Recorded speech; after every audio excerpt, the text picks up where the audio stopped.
Cooker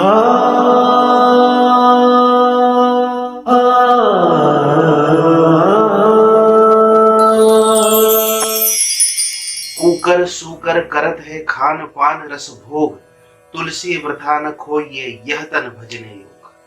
Goswami Tulsidas इसमें कहना चाहते हैं कुकर श्वान कुत्ता, सूकर सुअर, है ना, और अन्य पशुओं से तुलना की गई है कि ये सब जो है, जो जानवर है, जो पशु है, वो खान पान और रसभोग में लिप्त रहते हैं। अर्थात कि सिर्फ खाना, मल त्याग करना, सोना और मैथुनी प्रक्रिया आदि में लिप्त रहना, है ना, रस भोग आदि, यानी जो चीजें भक्ति से इतर है, जो सांसारिक चीजें हैं, उनमें तो पशु भी लिप्त होता ही है। कुकर सूकर करत है खान पान रस भोग, है ना। तुलसी वृथा न खोइए यह तन भजने योग, यानी तुलसीदास कहते हैं कि मनुष्य को अपनी परंपरा का त्याग नहीं करना चाहिए। और वो परंपरा क्या है? तो वो परंपरा है कि ये जो तन है, जो हमें देह मिली है, ये भजन करने के लिए मिली। तो मनुष्य को एक जो गुण है वो परमात्मा ने अलग से दिया है, और वो है भजन, है ना। श्वान को पता नहीं कि भजन क्या होता, शुकर को पता नहीं कि भजन क्या होता, ऊंट, बिल्ली, हाथी, घोड़ा, ये कोई नहीं जानते कि भजन क्या है, मोक्ष क्या है, भक्ति क्या है ना। तो भक्ति सिर्फ प्राप्त होती है मनुष्य योनि में। तो तुलसीदास हमें समझाते हैं कि खान पान रस भोग, ये सारी चीजें जो पशु करता है वो मनुष्य भी करता है। ये समान है पशुओं में और मनुष्य में, ये दो चीजें समान है कि खान पान रस भोग में वो लिप्त होता। आप भी भोजन करते हैं, पशु भी करता है। आप भी पानी पीते हैं, पशु भी पीता। आप भी रस यानी आनंद मनोरंजन आदि में लिप्त होते हैं, पशु भी लिप्त हो जाता। भोग में मनुष्य भी लिप्त है, पशु भी लिप्त है। लेकिन एक चीज है जो अलग है, और वो है भक्ति, जो सिर्फ मनुष्य कर सकता है और मोक्ष को प्राप्त कर सकता है। चाहे वो शिव आराधना करता हो, चाहे वो कृष्ण आराधना करता हो, चाहे वो राम आराधना करता हो, किंतु एक भक्ति ही है जो पशुओं से अलग मनुष्य को मिली है। तो भक्ति के लिए हमको परमात्मा ने चुना है। अब मैं शिव भक्त हूं, तो मैं चर्चा महादेव की करूंगा कि मुझे महादेव ने चुना है अपनी भक्ति के लिए, जो पशुओं को अधिकार प्राप्त न हुए।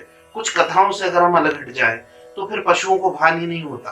किसी कर्मवश हुए पशु बने और पशु होते हुए वह भक्ति को प्राप्त हुए, तो एक अलग बात हो गई।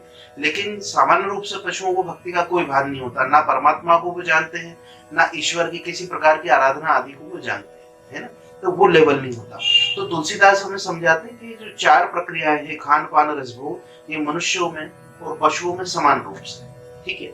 लेकिन जो एक परंपरा है भक्ति की, वो हमें अपनाना होगी। ये क्रमिक विकास की प्रक्रिया, सिर्फ चौपाई या दोहा इस तरह से हम इसको ना समझे कि तुलसीदास हमको क्रमिक विकास समझा रहे हैं कि पशु से ऊपर उठना है तो खान पान रसभोग से ऊपर उठना होगा।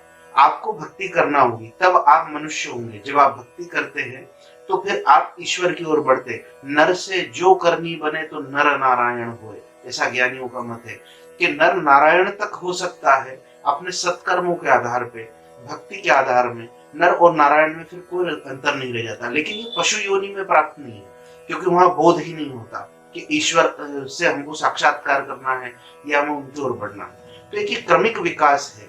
जिस तरह जलचर है, थलचर है, आकाशचर है, इन सबसे श्रेष्ठ परमात्मा की सर्वश्रेष्ठ रचना मनुष्य है।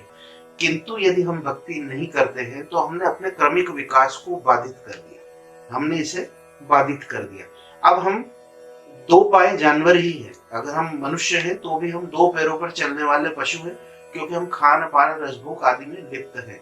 हम आत्म साक्षात्कार की ओर नहीं बढ़े, हम ईश्वर की ओर नहीं बढ़े, ना ही हमने भक्ति की, ना ही हमने भजन किया, ना ही धर्म में हमने तृणमात्र भी सहयोग किया।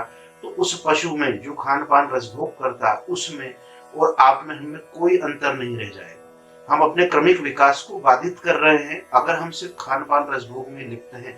हमारा जीवन इससे ऊपर उठने के लिए, हमें मनुष्य इसीलिए बनाया गया था कि कहीं ना कहीं हम पशु योनि से आए। तो शुकर योनि में हमने खान पान रसभोग किया, हमने श्वान योनि में खान पान रसभोग किया। आप हम कोई भी हो सकते हैं जो पशु योनि से ऊपर उठ के मनुष्य बने हैं। तो हमें एक क्रमिक विकास की प्रक्रिया दी गई है कि हमें इसे क्रम से आगे बढ़ते हुए आना है। कभी हम तितली थे, कभी हम पक्षी थे, कभी हम जल में तैरने वाली मछली थे, कभी हम रेंगने वाले कीड़े भी हुए होंगे, कभी हम सर्प हुए होंगे, कभी हम मेंढक हुए होंगे, कभी हम चिड़िया हुए होंगे। लेकिन हमारा क्रमिक धीरे धीरे धीरे धीरे विकास कर्मों के आधार पर होता गया और परमात्मा आज हमें मनुष्य की योनि में लेकर के आए हैं। लेकिन इस योनि में आकर के हमने यदि पशुओं वाले भाव का त्याग न किया तो हमें फिर से वही 84 लाख योनियों में जाना होगा, जो खान पान रसभोग वाली योनियां। अब अगर हम ऐसे देखें तो श्वान का जीवन बड़ा अच्छा है, खान पान रसभोग में लिप्त है। लेकिन अगर आप दूसरी ओर देखें तो कोई डंडा मार देता है, कोई पत्थर मारता है, कोई उसके आगे पीछे होता नहीं। यानी एक तरह से मनुष्य जीवन सबसे हमको श्रेष्ठ दिया गया है कि जहाँ कोई हमारी परवाह करता है, कोई केयर करता है हमारी, कोई हमसे प्रेम करता है। हम प्रेम भाव को समझते हैं, हम भोग से ऊपर उठ के प्रेम को समझते हैं। पशु योनियों में ये बड़ा कम रह जाता है कि वो प्रेम को समझ पाए, है ना। कुछ पशुओं को हम देखें, अगर जो पालतू पशु है वो मालिक के प्रेम को समझ सकते हैं, लेकिन जो प्रेम की जो पराकाष्ठा है वो मनुष्य ही समझ सकता है, क्योंकि हम सर्वश्रेष्ठ रचना। तो क्रमिक विकास को हम बाधित ना करते हुए हम सिर्फ उस विकास की ओर बढ़े कि हम खान पान रसभोग से ऊपर उठे, क्योंकि हमारी परंपरा है भजन करने की, हमारी परंपरा है ईश्वर को पाने की। हमारा जन्म ही हुआ है कि हम शिवत्व को प्राप्त करें, हम शिव शरण की ओर बढ़े। और वे आतुर है आपको स्वीकार करने के लिए, वे आतुर है आपको स्वीकार करने के लिए। बस आप देरी करते हैं कि आप उनकी ओर बढ़ नहीं पाते।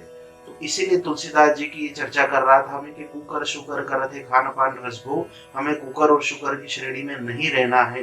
तुलसी वृथा न खोइए यह तन भजने योग, हमें मनुष्य वाली परंपरा में फिर से लौटना है, हमें मनुष्य बनना है और एक अच्छा भक्त बनना है, क्योंकि हमारी देह का निर्माण भजन करने के लिए हुआ है।